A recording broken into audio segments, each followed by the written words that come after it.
Good morning, all of you. Welcome. Yes, we have covered 81 pages in which we have studied about Prophet Muhammad, and after death of Muhammad there comes four caliphate, four Khalifa, yeah, four deputy of Muhammad Sahab. Namely, number one on the top, Abu Bakr.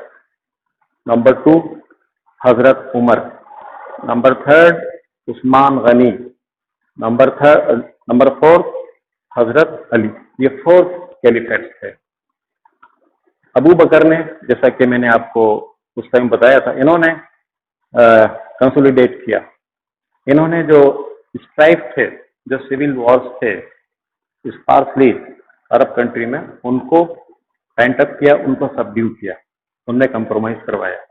ये इनका main role रहा. उसके बाद हजरत उमर का दौर आता है. उमर ने बहुत वास्ट एम्पायर एस्टेब्लिश किया by conquering, by campaigning, different education, different campaigns, expeditionary campaigns against the neighbouring country like that of Syria, Lebanon, and he extended his empire up to Spain. So it was the largest span of land covered by Umar in the history. He was more than Sikandar the Great.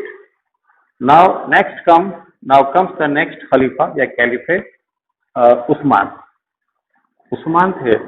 Usman, and he also campaigned. He also started many campaigns against many areas, many territories, and he conquered a lot and brought them under his control.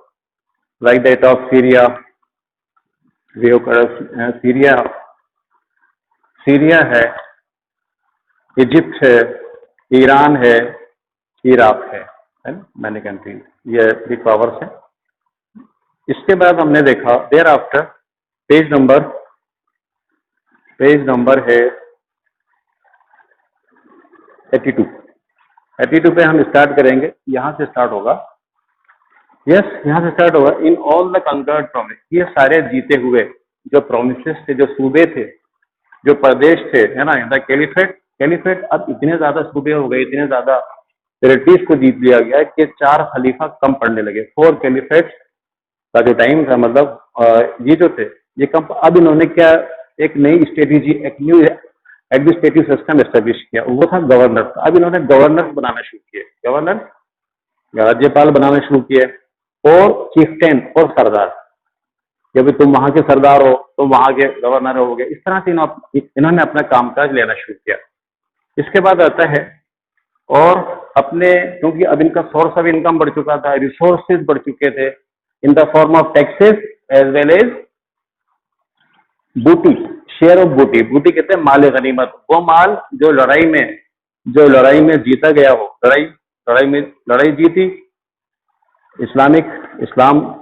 मुसलमानों ने लड़ाई को जीता. सामने वाली party जब defeat खा गई, तो उनका सारा माल जो वो छोड़ के भागते हैं, जो छोड़ जाते हैं, यानी इंसानों को भी जो भी मारे जाते हैं, वो कहलाता है बूटी, उसे कहते हैं माल गनीमत. वो सब उससे इनकम, ये सारा माल जो था बैतुल माल में आता था. बैतुल माल कहते हैं ट्रेजरी, जो ट्रेजरी थी मक्का की, वहां अरब कंट्री की, उसमें सारा जमा होता था कि माल वगैरह सब.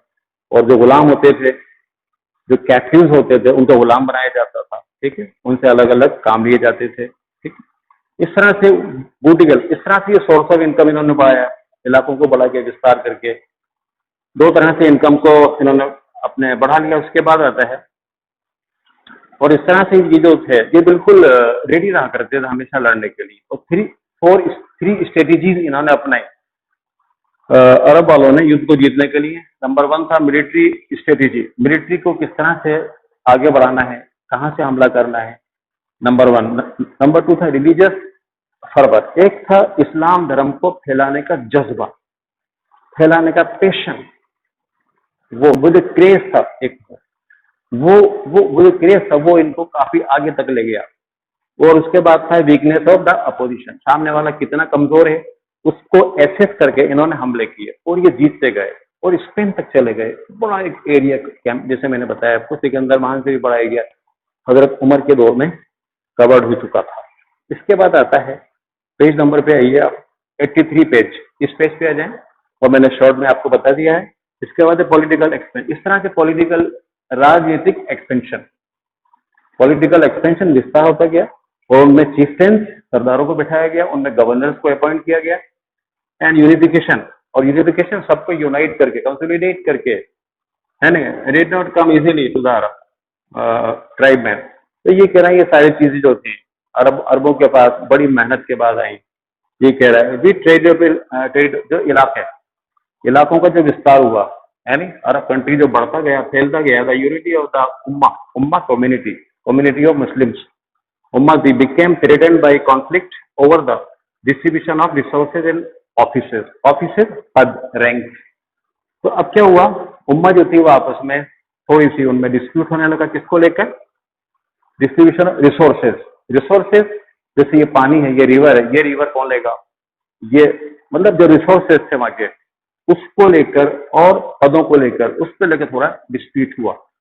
और द रूलिंग क्लास, और उस वक्त की जो रूलिंग क्लास थी, जो पावर में लोग थे इस्लामिक में, स्टेट में, कंप्राइज ऑलमोस्ट एंटायरली, उनके पास लगभग पूरा कुरैश का एरिया, कुरैश मोहम्मद साहब का जो कबीला था वो कुरैश कहलाता था, और जितने लोग थे मोहम्मद साहब के हाथ पे जिसने बैत किया था वो सब कुरैशी हुआ करते थे। Take the administration with his own man. इसके बाद कहते हैं जो तीसरा खलीफा थे उस्मान, जिनका टाइमिंग पीरियड है 644 टू 56 था, इन्होंने इन्होंने क्या किया, अपना ग्रुप बनाया उस्मान ने। इनकी स्ट्रेटेजी ये थी, अपना ग्रुप बनाया, और ग्रुप बनाने के बाद अपने आदमियों का टू सिक्योर ग्रेटर, और अपने आदमियों का इन्होंने नेपोटिज्म को फॉलो किया, और करते हुए इन्होंने एक बड़े इलाके को अपने अंडर में ले लिया। This further intensified the Meccan character of the state and the conflict with the other sect. तो इस तरह से उस्मान जो थे वो आगे बढ़ते गए, और जो भी झगड़े या कॉन्फ्लिक्ट है उनको सबड्यू करते गए। अपोजिशन इन इराक में जो अपोजिशन था, जो मुखालिफ पार्टी थी, सामने वाली पार्टी थी, और इजिप्ट और इराक की opposition combined with opposition Medina led to the assassination of Umma. मतलब वहां के लोगों ने मिलकर जो हजरत उस्मान के खिलाफ थे, उस्मान की हत्या कर दी एक मौके पर इन्होंने मिलकर। विद उस्मान, जब उस्मान की डेथ हो गई तो Ali became the fourth. Ali ये लास्ट एंड फाइनल कैलिफ थे, खलीफा थे या डिप्टी थे। अब आता है रिफ्ट बिटवीन द मुस्लिम, मुसलमानों में जो खाई थी बीच में, वो खाई बहुत गहरी हो गई हजरत उस्मान के कत्ल से। जब हजरत उस्मान को एसेसिनेट किया गया, वो और दो युद्ध लड़े गए, those who represent the मक्कन।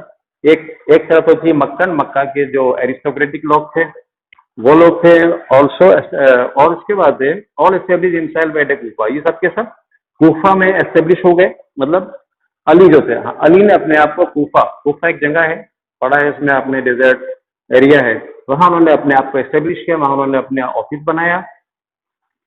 And defeated an army, और उन्होंने एक army defeated an army led by Muhammad wife Aisha. Muhammad साहब की वाइफ थी आयशा, उन्होंने भी एक अलग फैक्शन, एक धड़ा बना लिया था, और ये किसी पॉइंट को लेकर आपस में स्ट्राइक कर रहे थे, आपस में कॉन्फ्लिक्ट कर रहे थे।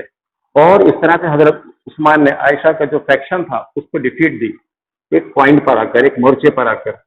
Defeat an army led by the Muhammad wife Aisha in the Battle of the camel.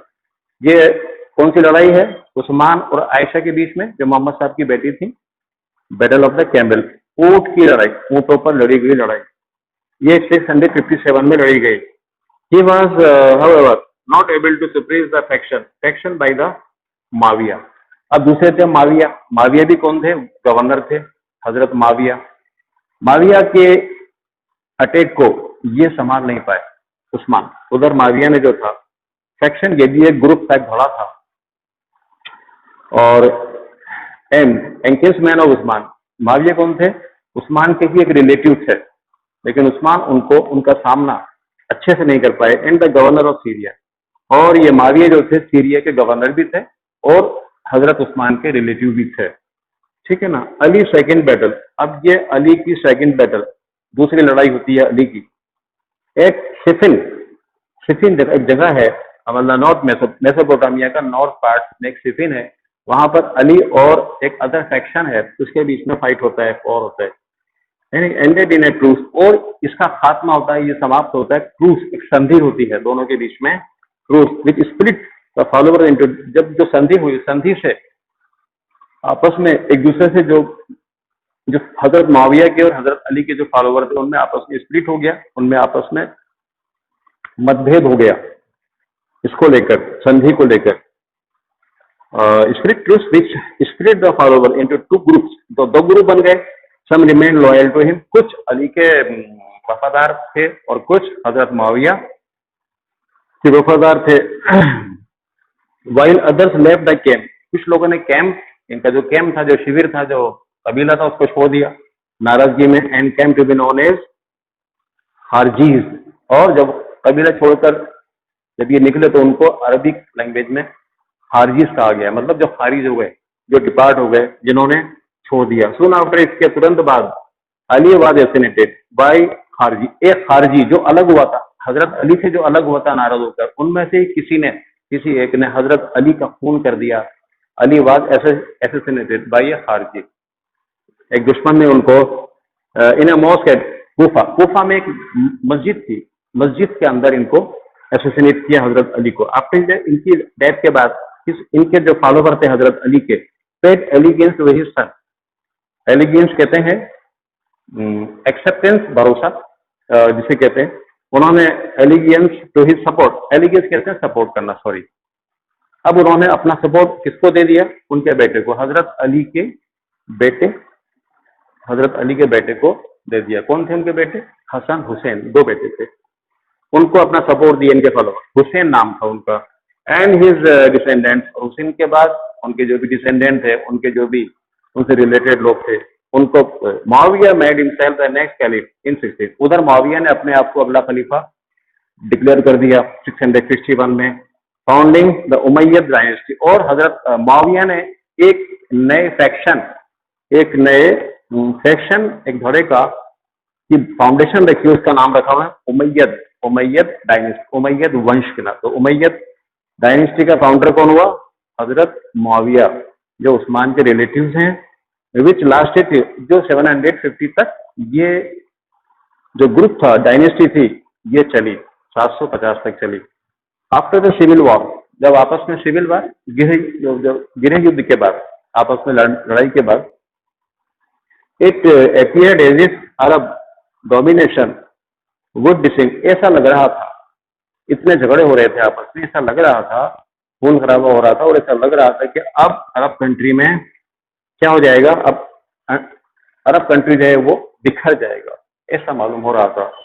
और देयर वर ऑल्सो साइंस, और कुछ इस तरह के भी आसार नजर आ रहे थे कि देयर द ट्राइबल कंकरर्स, ये ट्राइबल, ये कबीले वाले जो कंकरर्स हैं, जो विजयी हैं, were adapting the sophisticated culture of their subject, sophisticated culture मतलब वो कल्चर, वो संस्कृति, वो तहजीब को अपना रहे हैं जो रिफाइंड है, जो बेहतर तहजीब है, अच्छा है। तो ये कह रहे हैं कि द ट्राइबल कंकरर्स वर एडप्टिंग, इख्तियार कर रहे थे, अपना रहे थे, द सोफिस्टिकेटेड रिफाइंड, एक बेहतर, एक बेटर कल्चर, संस्कृति ऑफ देयर सब्जेक्ट, अपनी प्रजा के लिए, मतलब एक अच्छे उसके अंदर ये लोग उस तरफ ये लीड कर रहे थे। It was under the Umayyad, और ये सब कुछ उमैयद के अंडर में हो रहा था। उमैयद कौन? इसके फाउंडर कौन है? मुआविया, या तो देखिए नाम, prosperous clan of the Quraysh tribe, Quraysh जो कबीला है, उसका एक खुशहाल घराना है, ये क्लैन घराना है, कुटुंब है।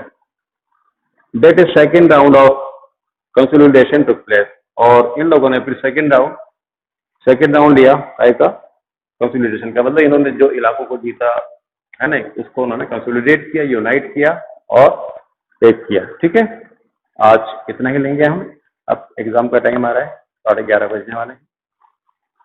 Have a nice day, thank you.